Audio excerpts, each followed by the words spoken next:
नमस्कार, विशेष मध्ये आपल्या सगळ्यांचं स्वागत। मी प्रसाद काथे। महाराष्ट्राच्या विधानसभा निवडणुकीच्या नंतर मार्कडवाडीचा वाद पेटलाय। हा वाद शांत होण्याचं नाव घेत नाहीये, कारण त्यात अनेक नवनवे पैलू समोर येतात। मार्कडवाडीतलं मतदान विरोधात गेलं म्हणून विजयी उमेदवाराने सुरू केलेला हा लढा आहे हे विशेष, पण इथली अनेक गुपितं हा लढा उघडी करणारा ठरलाय। गुपित उघड झालंय ते मार्कडवाडीच्या आत लपलेल्या जातीयवादाचं।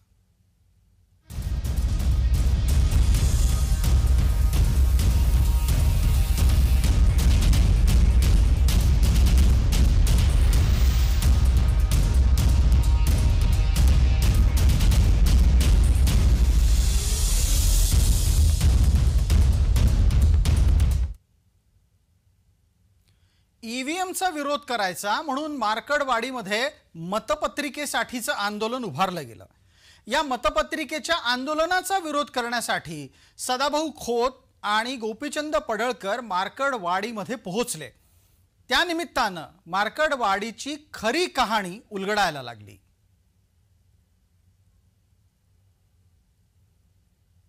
इथं एका माऊलीचा सत्कार झाला।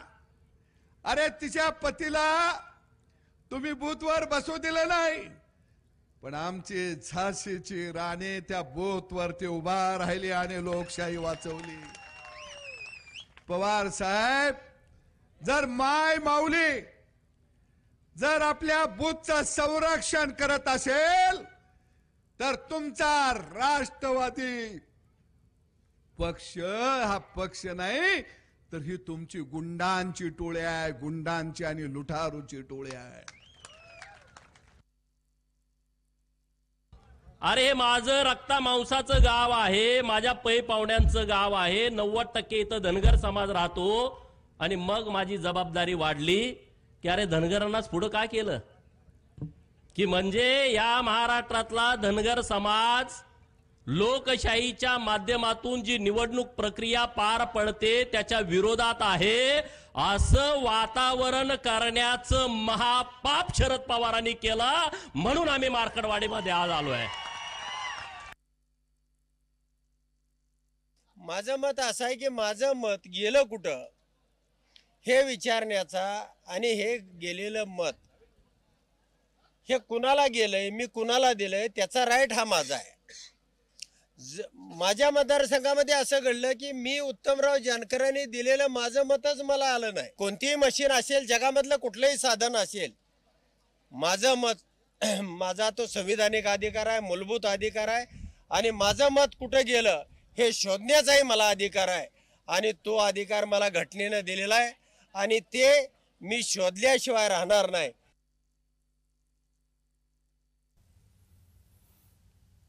तर मार्कडवाडीचा हा परिसर कुठे आहे आणि त्या निमित्तानं तिथं काय राजकारण आहे हे समजून घेतल्याशिवाय आपल्याला या राजकारणाच्या अनुषंगाने सुरू झालेल्या वादाचे आणखी रंग लक्षात येणार नाहीत।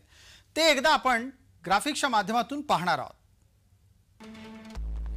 तर सोलापुरातल्या माळशिरस तालुक्यातल्या पश्चिम भागामध्ये मार्कडवाडीचं अस्तित्व आहे। सोलापुरातल्या माळशिरस तालुक्यातल्या उत्तर भागामध्ये अकलूजचं अस्तित्व आहे। आपण मार्कडवाडी आणि अकलूज हे दोन्ही विभाग याच्यासाठी लक्षात घेतोय कारण इथे असलेल्या मोहिते पाटलांच्या दबदब्याच्या निमित्तानं त्याची चर्चा होणं गरजेचं आहे। उत्तर आणि पश्चिम भागामध्ये माळशिरसच्या उत्तर आणि पश्चिम भागामध्ये वेगवेगळी राजकीय समीकरणं राबवली गेली आणि इथेच खरा वाद जन्माला आला।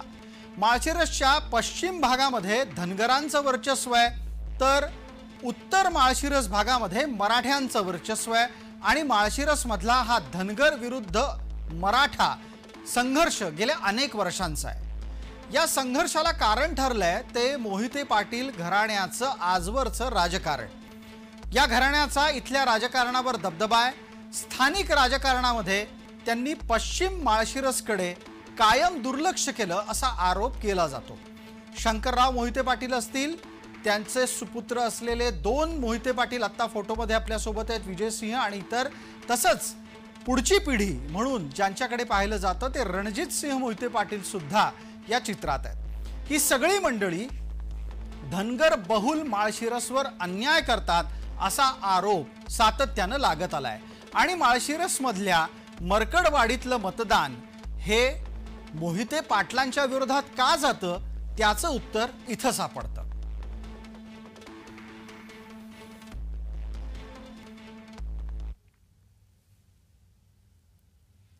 तर ज्या मतदानाची चर्चा आपण करतोय ते मतदान प्रस्थापित विरोधी ठरतं। ते प्रस्थापित विरोधी का ठरतं, कसं ठरतं तेही आपण समजून घेऊ। आता आपल्या समोर आतापर्यंतच्या 2014 पासूनचे आकडे येत आहेत। विजयसिंह मोहिते पाटील 2014 ला लोकसभा लढले तेव्हा त्यांना मार्कडवाडीमध्ये मिळालेली मतं ही कमी होती। 2014च्या विधानसभेमध्ये मात्र हनुमंत डोळस यांना 294 मतं मिळाली होती।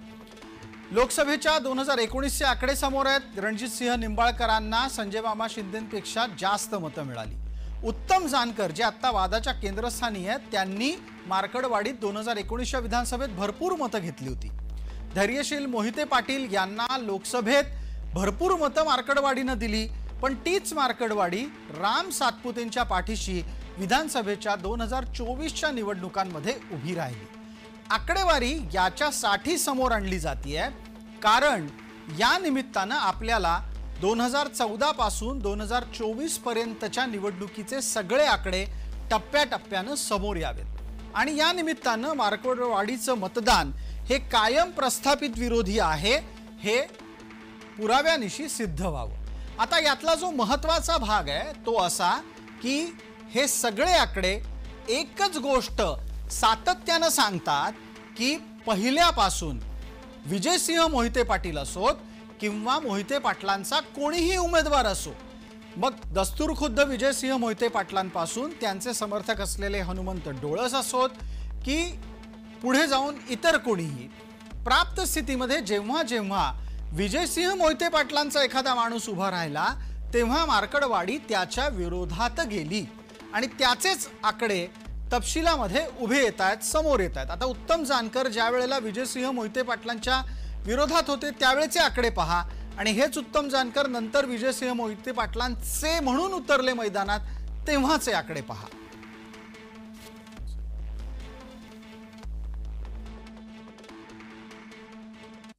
माळशिरस विधानसभा मतदारसंघाची रचना 1951 साली झाली। 51 सालापासून ते 67 सालापर्यंत माळशिरस तालुक्याचे आमदार पद हे शंकरराव मोहिते पाटील यांच्याकडेच होतं। माळशिरस तालुका हा 2 विभागामध्ये विभागला गेलेला आहे, तो म्हणजे पूर्व भाग आणि पश्चिम भाग। यामध्ये विचार केला तर पूर्व भागामध्ये हे मराठा समाजाचं प्राबल्य आहे, तर पश्चिम भागामध्ये धनगर समाजाचं प्राबल्य आहे। या धनगर समाजाच्या प्राबल्य गावामध्ये मोहिते पाटील यांच्या माध्यमातून विकास कामाला म्हणावा अशा पद्धतीने पहिल्यापासूनच निधी न दिल्यामुळे धनगर समाज हा मोहिते पाटलांपासून त्या काळापासूनच दुरावला गेलेला आहे। 1978 ते 80चा अपवाद शामराव पाटील यांनी आमदारपद बसवलं। तो 1980 पासून ते 2014 पर्यंत मोहिते पाटलांचंच तालुक्यावरती निर्वात वर्चस्व होतं। मात्र त्याही काळामध्ये धनगर समाज हा मोहिते पाटलापासून दुरावलेलाच आहे। असं ह्या निवडणुकीमध्ये धनगर समाजांनी मोहिते पाटलाला लांब केलंय असं नाही, तर धनगर समाज हा विधानसभा स्थापनेपासूनच मोहिते पाटील यांच्यासोबत पश्चिम भागातला राहिलेला नाही, हे विविध झालेल्या निवडणुकीमधूनच दिसून येत आहे। पश्चिम महाराष्ट्राचं किंबहुना महाराष्ट्राचं सुद्धा राजकारण पुरोगामी असल्याचं सांगितलं जातं, पण मार्कडवाडीनं वेगळंच वास्तव समोर आणलंय हे नाकारताही येत नाही।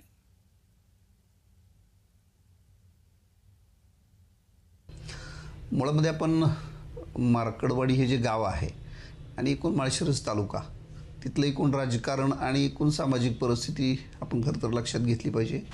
गेल्या 60-70 वर्षापासून माळशिरस तालुक्यातला जो पश्चिम भाग आहे, पश्चिम भाग म्हणजे माळशिरस नातेपुते हा सगळा वरच्या बाजूचा पश्चिम भाग, हा भाग बहुतांश या भागामधला समाज हा धनगर समाज बहुतांश आहे।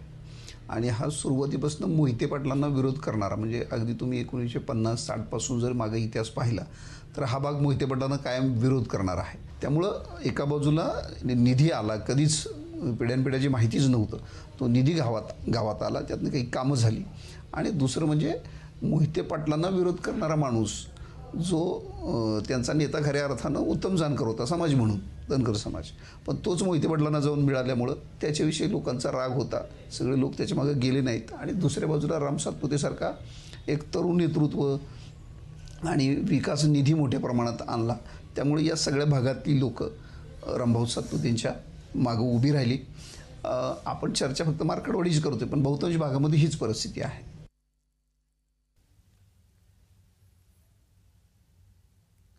एका बाजूला मार्कडवाडीचं हे वास्तव आणि दुसऱ्या बाजूला तिथं थेट खुलेआमपणे आता बोलणारी माणसं. मराठा आणि धनगर संघर्ष तिथे जेवढा जुना आहे त्याची जखम सातत्यानं निघत आलेली आहे. आणि यावेळच्या वादात तर ती खपली पुरती निघाली आहे असं म्हटलं तर वावगं ठरणार नाही. विकास केलाच नाही मोहिते पाटलांनी. परत 288 पैकी आमदारापैकी कुणाच्याही तालुक्याला, आमच्या माळशिरस तालुक्याला माहीत नाही की ऑपरेशन कुठं फुकट फ्रीमध्ये करते ती, कुठल्या निधीतून करते ती. असं रामभाऊने 300-350 आमच्या माळशिरस तालुक्यात ऑपरेशन केले. ती रस्ता आपण ज्या रस्त्यावरून बाईट देतो ती रामभाऊचा रोड आहे. कुठं स्टेट लाईटी बनवल्या, परत वशामार्तीचं पर्यटन बनवलं, परत हायमास दिलं गावाला, लाईटी दिल्या, अजून सभामंडपं दिली. मोहिते पाटलांचा हे तर मार्कडवाडीमध्ये एक पाटी खडीची सुद्धा टाकलेली नाही कधी, त्यामुळे मोहिते पाटलाचा पूर्ण गाव विरोध होता. आणि पाठीमागं सुभाष पाटील उभा असताना सुभाष पाटील धनगर समाजाचे होते, त्यामुळं पूर्ण गाव धनगर सुभाष पाटलाच्या पाठीमागं होते. आणि तीच रूट आत्तापर्यंत परंपरा चालू राहिलेली. ती 200-250 मत पहिल्यापासून मिळत गेली ती त्यांना, 200-250-300 ह्याच्यापेक्षा जास्त मिळतच नाही ती. हां. आणि जानकर साहेब भाजपमध्ये होते, त्यांना भरपूर भेटत होते. पण आता ते मोहिते पाटलांच्या पार्टीत गेले, त्यामुळे गाव पूर्ण हे जाग्यावर राहिलं. आणि गाव स्वाभिमानी आहे, तसं ते तिकडे गेलं म्हणून त्यांच्याकडे जाणार नाही. दरम्यान मार्कडवाडीचा हा सगळा वाद ज्या गोष्टीमुळे सुरू झाला ते आहे EVMचं यंत्र. या EVMच्या मुद्द्यावर जो मुद्दा घेऊन आताचं आंदोलन किंवा आताचा वाद उभा राहिलाय, त्या संपूर्ण वादाची हवा ही निवडणूक आयोगानंच काढून टाकली.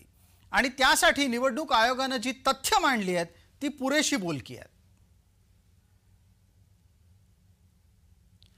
या तथ्याच्या आधारे निवडणूक आयोगानं मतपत्रिकेवर मतदान का नको इथपासून ते आत्ता झालेल्या मतदानाच्या तपशिलातला बराचसा वाद निकाली काढायचा प्रयत्न केला. आपण पाहूयात टीव्हीच्या माध्यमातून की वाद काय आहे आणि उत्तर काय आहे. मला असं वाटतं की व्हीव्हीपॅट हा प्रिंटर आहे आणि त्या प्रिंटरमधनं आलेल्या ज्या स्लिप्स आहेत त्या स्लिप्सवरून ही पडताळणी आपण जी केली सर्व लोकांच्या समोर, त्यामधूनही हे सिद्ध झालं की व्हीव्हीपॅटच्या स्लिप्स आणि मतदान यंत्रात म्हणजे EVMमध्ये पडलेली मतं यांच्यामध्ये कुठलीही तफावत नाही. ही मशीन्स ही रँडमली सिलेक्टेड असल्यामुळे कोणत्याही 5 मशीन्स घेऊन हा प्रयोग करण्यात आलेला आहे आणि या प्रकारच्या भारत निवडणूक आयोगाच्या सूचना देखील आहेत.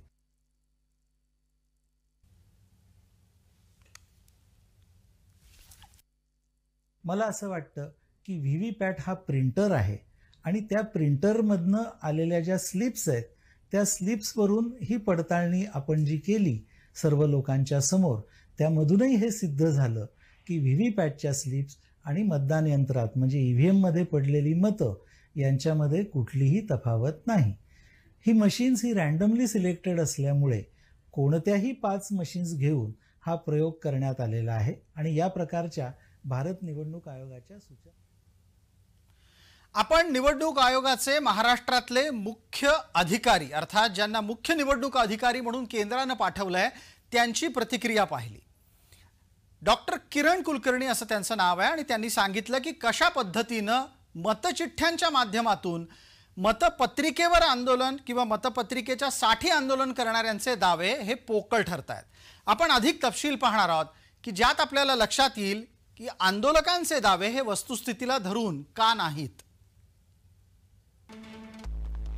एका बाजूला आंदोलक असं म्हणतात की निवडणूक मतपत्रिकेवरच घ्या, आयोगाचं म्हणणं आहे की तसं करण्याची गरज नाही।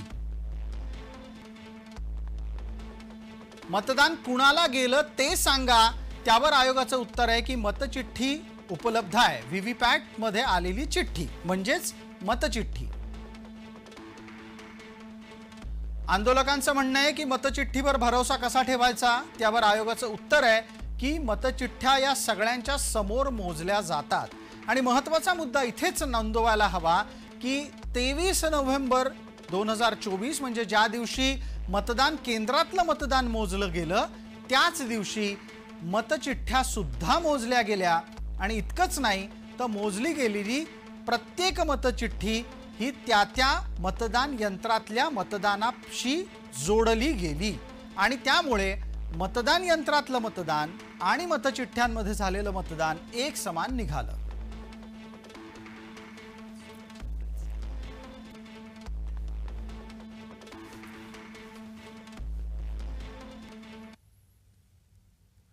इतकं असूनही मविया ईव्हीएम विरोधातली मरकडवाडीची लढाई सर्वोच्च न्यायालयात घेऊन जाणार आहे। जे विशेषतः या भागामध्ये तुर्तास इतकंच। आपण पाहत रहा फक्त जय महाराष्ट्र।